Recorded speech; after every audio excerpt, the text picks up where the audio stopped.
news comes first. 100 feet below the summit, 9 climbers fall into a crevasse. 3 are killed, 4 critically injured. Military rescue crews are called in to airlift the injured climbers, and the mission is half over when the unthinkable happened. The Pave Hawk hovers to rescue a 3rd climber, loses altitude, falters, and then tumbles 1,000 feet down the mountain. And now the rescuers become the rescued. Good evening once again, and thank you for joining us for this continuing coverage of the situation that's unfolding on Mount Hood. I'm Joe Donlin. And I'm Tracy Berry. We're now just about in our 9th hour of a very intense rescue mission on Mount Hood. This morning, 9 climbers fell into a crevasse. 3 died, 4 more were seriously injured. Then a military rescue helicopter crashes as part of the rescue effort. We do have News Channel 8 team coverage tonight. And we begin with Pat Doris live up in Sky 8 to kind of set the scene for us as to what's happening at this hour. Pat? Well, at this hour, the climbers who are the least injured but still injured are being brought down off the mountain, along with 3 of the 4 crew members from the Air Force helicopter. You're looking at the climbers right now as they are being brought down. It appears that there are at least 1 or 2 sleds that, as Mark Kelsey has been talking about, is a typical ski patrol sort of operation where you have someone in front kind of guiding it and someone in back as sort of the brakeman to make sure that it doesn't get out of control. But this, the black dots you see on your screen are climbers that are coming down off the mountain now as the shadows get longer and evening starts to come on. They are going to, of course, all try to get down before dark. We should also tell you there have been several helicopters in operation, but as of right now, 4 out of the 5 at least are sitting on the ground at Timberline, not even with their rotors turning, and I believe that the helicopter part of this is scaling way back. Yeah, the parking lot at Timberline Lodge looks a bit like an air base, Pat. Thank you very much. In fact, we want to check in right now with Krista Vasquez, who is standing by live at Timberline with the latest. Krista? Well, Joe and Tracy, there are still a couple of helicopters out here. They're powered down, basically, just waiting for word on what their next course of action will be. Now, one of the people who was up there today, his name is Cleve Joyner. He's with the Tualatin Valley Fire and Rescue, and he was actually the person who made the 911 call to tell dispatch that there had been an accident, that 3 sets of climb teams had actually fallen into a crevasse. Now, he talks about what the situation was like up there. He waited up there with his 15-year-old son, and they waited for help, and then he was coming down the mountain when he saw and heard about the helicopter crash. But we interviewed him just a few minutes ago, and let's go ahead and listen to that. I feel really awful for the people that are deceased and their families. Life is really precious. Now, just a few minutes ago, we spoke with a gentleman with the Timberline Ski Patrol. He said he was up there and he was getting ready to hoist up the 3rd patient from the fall. And all of a sudden, he could see that the helicopter was starting to swerve a little bit. And then all of a sudden, the rotors hit, and he thought that the pilot had made a conscious decision to actually move the helicopter down a little bit so that it wouldn't crash into all of the search and rescue efforts going on below him. Now, he said that he had seen the helicopter rather, force people out, that the force of the helicopter was actually pushing these people out. And 3 of those people were not seriously injured. 1 was critically injured. They brought him down here and they airlifted him to local hospitals. But again, the stories that are coming off this mountain are absolutely incredible, talking about the heroism by all the search and rescues out there, and also the military crews that were sent up there to help, who then became a part of that rescue operation. Back to you. It has been an amazing day, and the stories just continue to unfold. Thank you. Krista Vasquez has been up on the mountain most of the day watching the helicopters come in and then learning the various situations that unfolded. As they were brought off the mountain, they went to a couple of the different trauma centers here in town, and we turned to Stephanie Strickland live at Legacy Emmanuel Hospital. Steph, what is the latest on the injured at Emmanuel?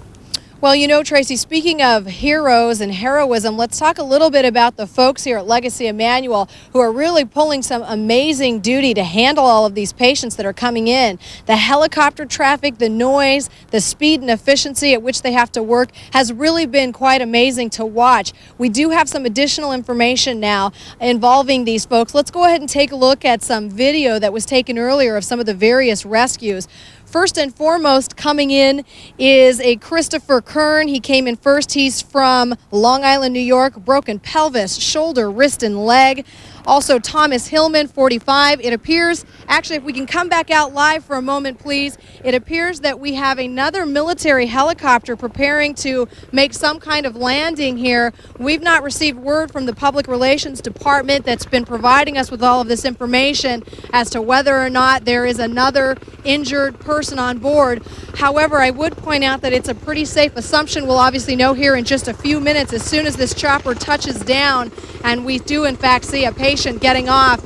A hospital spokesperson did tell me unofficially that there may be 2 more injuries coming down, but at that point they weren't very sure. So now we see this helicopter touching down. You can see a pilot inside, another rescue technician, trained paramedic looking out, sort of negotiating a landing. It gets quite windy and quite loud out here, but you just sort of have to bear down and watch these things as they unfold. I now see some nurses and what appears to be doctors, possibly in hospital scrubs with their hats. They're now coming outside awaiting the arrival of this next chopper. I see some other people preparing to wheel out a stretcher. This has really been the scene all day. We have 5 drop-offs down here so far. I have some information for you on those people. I see someone limping over. Possibly this is another person in need of treatment. Again, it's very difficult to tell. Oftentimes the hospital gets notice that these folks are coming just moments before they actually arrive. And we usually don't know they're coming until we hear the whir of those blades, which is an unmistakable thunderous sound, quite frankly. Let's briefly tell you about a few of the other folks. We mentioned Christopher Kern, also Thomas Hillman from California. He has a head injury and is awaiting further tests. We also have a Jeremiah Moffett who arrived here about 4:20 p.m. He's 26 years old from Tualatin Valley Fire and Rescue. He has a broken hand and he's cut up, but other than that, he is in good condition. Very happy to report that. We also have 2 other patients, not enough information on them yet. We know we have a 28-year-old male who arrived here at about 4:30. He is being evaluated. Also at 4:53, just before 5 o'clock, another man arrived, no age on him yet. He suffered from a broken leg and apparently a broken wrist. Obviously, this is the kind of story that's been unfolding all day. We will continue to keep you posted down here as we learn more about the injuries and the people that are coming to us. Let's toss it back to you.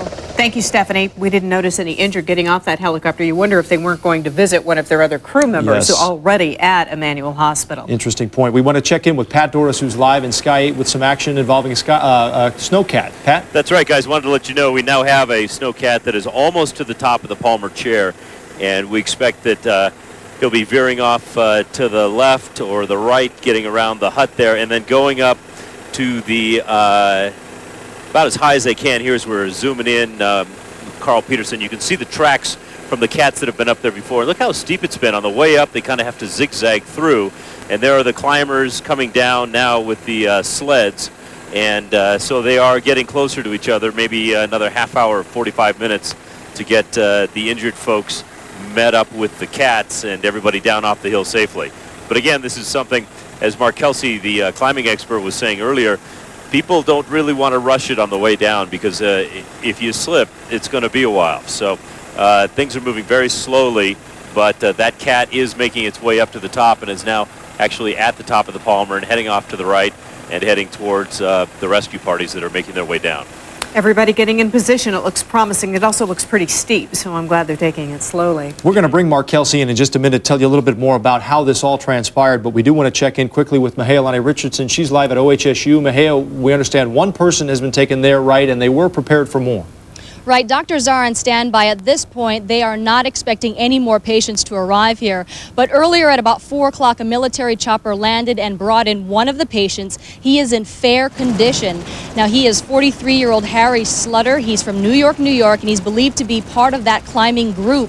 Now, medical personnel rushed him into the hospital, and he was able to put on his own oxygen mask. Again, he's in fair condition. He has a laceration to his left eye and a broken jaw. Now, at this point in time, he does not want to talk publicly about his ordeal. Again, doctors are here and they're equipped to handle level 1 trauma patients, and doctors are on standby and they can actually handle more patients, but they didn't have to bring in more personnel since this is the only patient here. They're currently looking at him, but they know enough to say that he's in fair condition. So, this isn't a patient that is in the critical stages of possibly losing his life.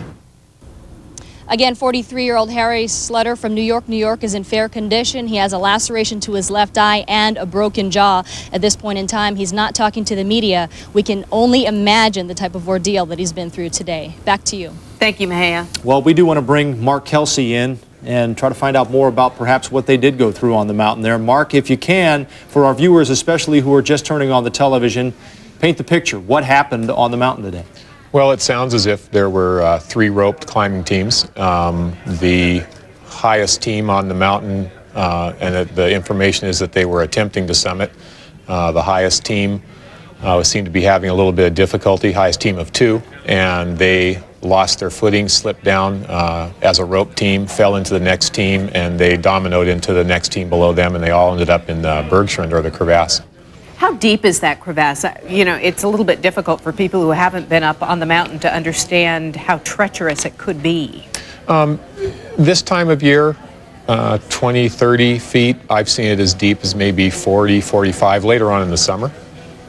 Yeah, and to put that into some perspective, consider you're standing on a diving board at a pool, even the low board or perhaps the high board, and falling off that board into an empty pool and hitting the bottom. That'll give you an idea of how deep we're talking And probably about. at some force. I mean, you're sliding.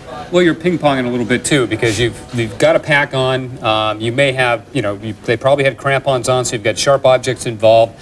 And inside the crevasse, there's all kinds of rock, ice angles, and lots of stuff for you to hit. So it wouldn't be a pleasant experience. It does seem a little bit unusual to the untrained person that 3 people would lose their lives while others basically suffered minor injuries. I guess it depends on what you hit. Mark, maybe you could also explain how these groups ended up hooking up, because they weren't together, correct? That's my information is that they were independent.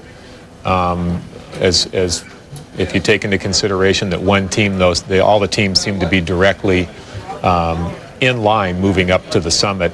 So if one person were to fall, the fall line would bring them directly down into the person below them and continue on. Not unusual then, certainly in this situation, to have several teams up there, and it's sort of like a highway. You have to make room for the others. It can be congested. Everybody wants to get up to the summit. That's the goal. And at times, over the years, it does get congested. It's best sometimes just to hold up and let a team go ahead. If they're having some difficulty, they certainly should be kept close count of. And then also there are times you just have to move off the route and let it, out of courtesy, let a team coming up have the route, get back on. It gets congested. There's basically 20,000 people that go up that mountain each year. Mark, looking at the Bergstrand, the condition of it right now, we had a winter where we had above average snowfall. It's open, as you would expect this time of year, but it's not incredibly open. And the lateral extent, you can see it pinches off on either, especially the left, but also on the right. It would seem to me that it would be perhaps a good idea to just kind of sneak around that and get out of the fall line of people above you. You know what, that's safe. And I think we kind of hit on that point a little bit earlier. A person in my position who's had so many trips up the mountain, and my job is to get people up safely and down. You are aware, you pay more attention to what's going on around you, because the people that you have charge of, maybe their life could depend on it.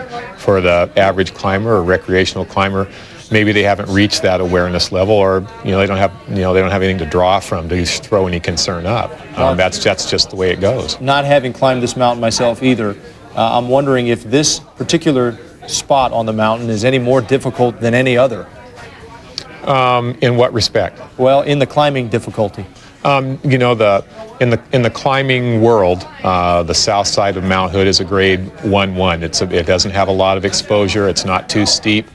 Oftentimes, that's the reason the setup for potential problems is not enough respect. Interesting. Thank you, Mark. We want to head back up to Pat Doris, who has some new information about the cat activity. Pat?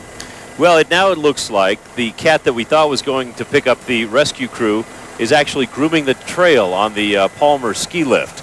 So who knows? They may just be using it efficiently while they wait for this group to come down off the mountain. But you can see there are several people, maybe 1, 2, 3, 4, 5, about 8 or 9 people that are now coming with this group, making their way down towards the area where a snowcat could get them.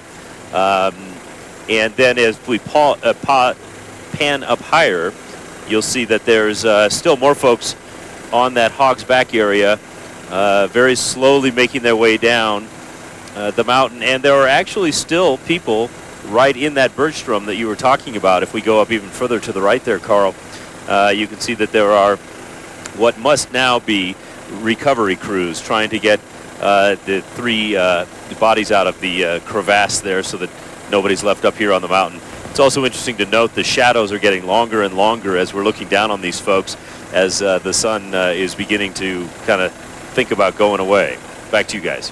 Pat, thank you very much. You know, most of what we do oftentimes has already happened by the time we get there, which makes this event so unusual and even more compelling. Here we are live showing a rescue effort when this transpires. Everyone watching, including people at the Portland Air Base, when this helicopter literally crashes into the mountain and rolls down to the horror of everyone in front of a television set at that point, and that includes several people at the Portland Air Base this morning. And News Channel 8's Vince Patton is live there tonight. Vince, what do you have? They were watching, Joe. They said so.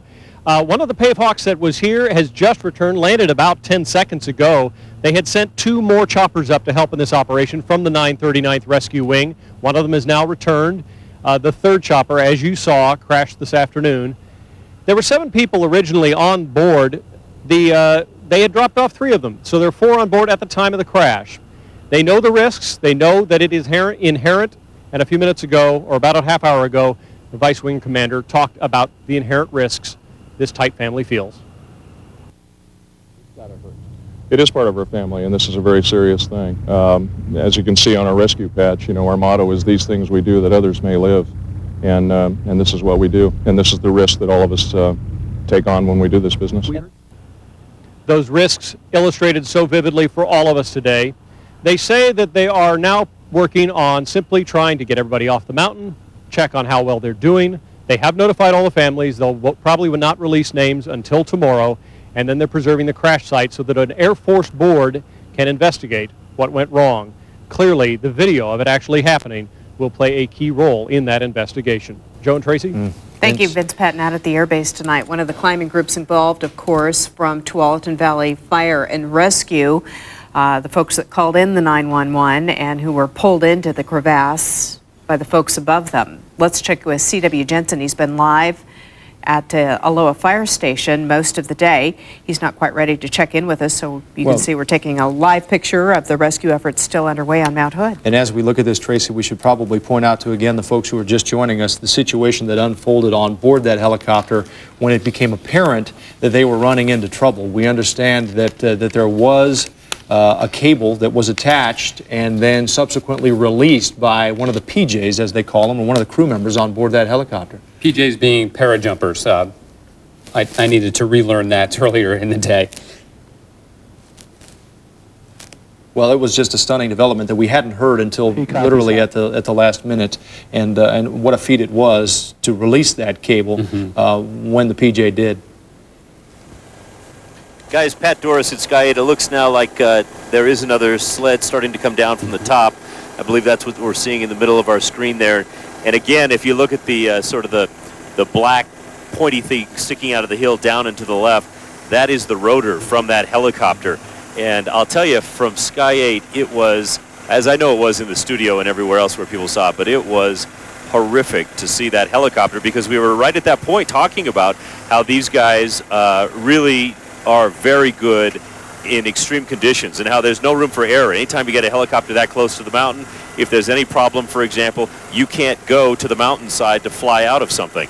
And that was sort of what we saw, you know, as his tail dipped down and he tried to get some maneuverability, and then the nose refueling probe hit the snow. It was just unbelievable to see it all happen right then and there. Hey, Pat, can you give us a sense of what the air traffic is up there right now? Obviously, there's our helicopter, probably other media helicopters, and the rescue helicopters. How far away does Sky 8 have to stay in a situation like this? We've got a very good lens that gets us in close when we want to look at things, but as he pulls back, you can see that our helicopter is quite a ways away from the actual site itself. That's right, Matt. Anytime something like this happens and they think there's going to be military helicopters or it's a sensitive situation, even like a hostage situation, we have sometimes voluntary restrictions. This is a non-voluntary restriction, a temporary flight restriction from the FAA. We are 3 miles back.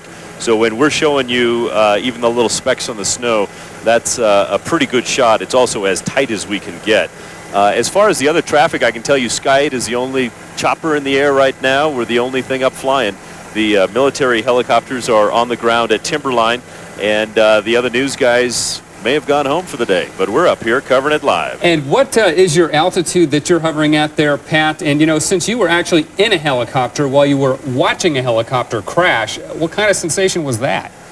It was amazing, and I might even open pilot Brian Saulnier's microphone to talk about it, because he told me afterwards it's only the second time in his career that he has tensed up while he's been at the controls of a helicopter. Let's have Brian talk about it. Brian?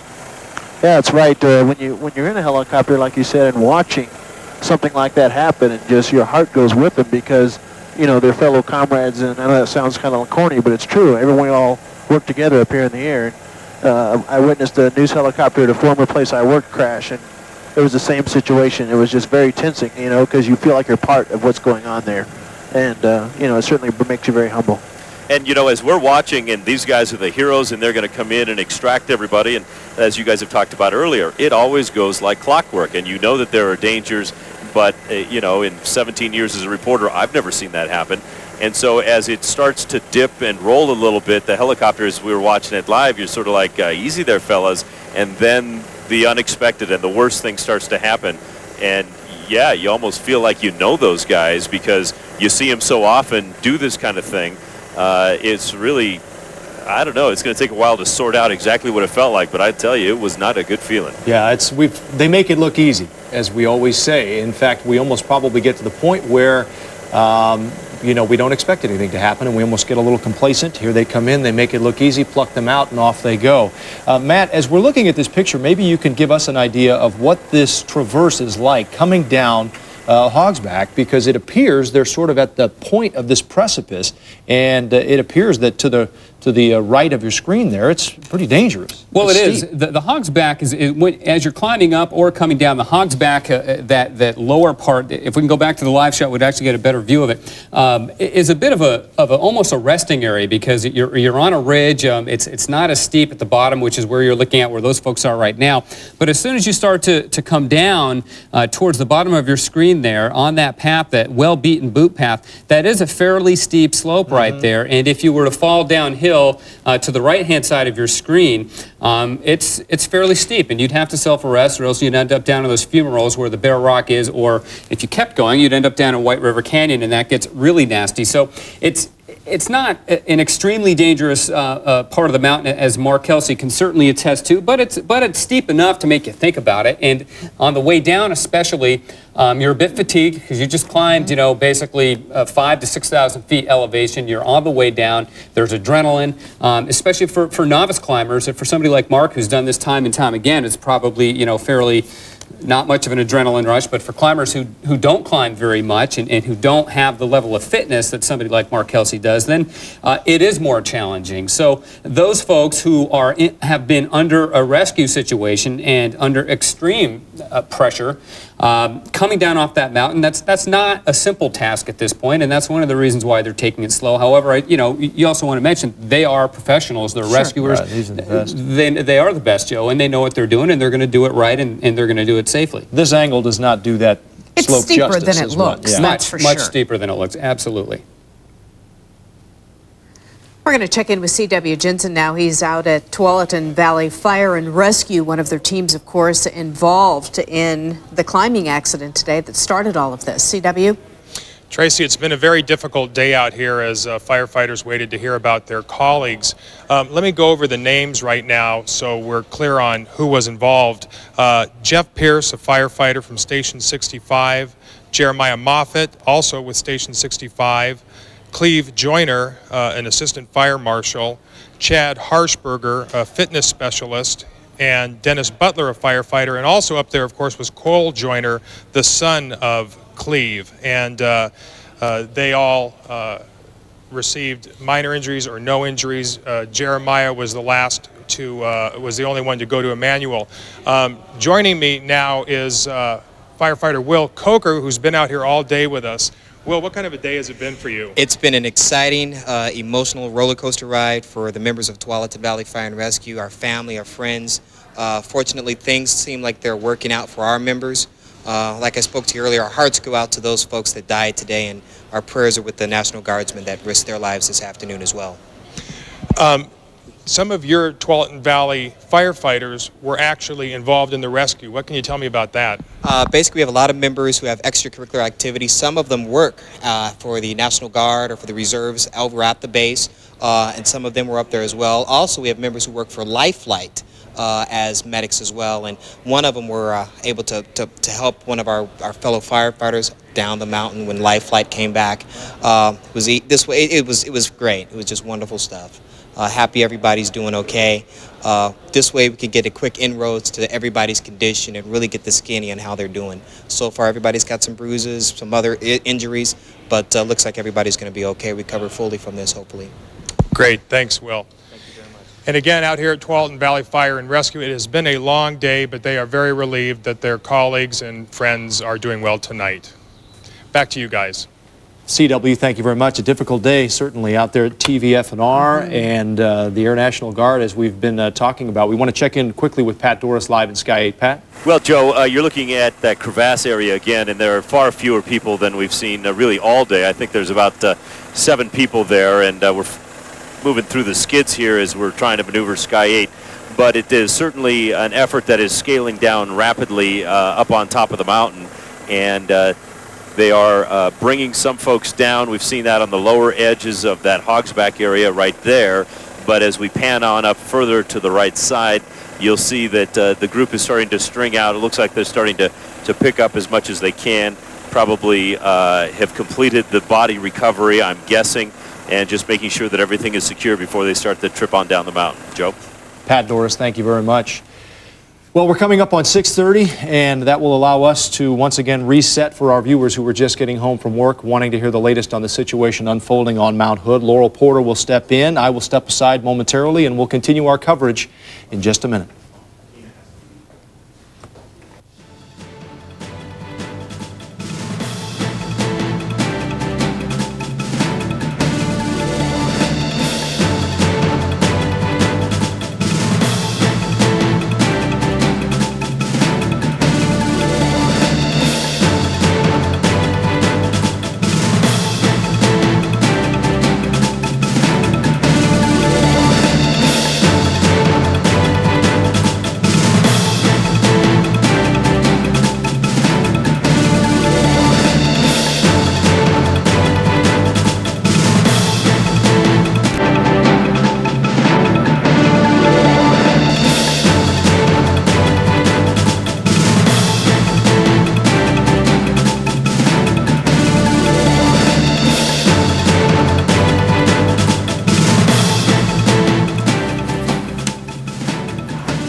From KGW, where the news comes first.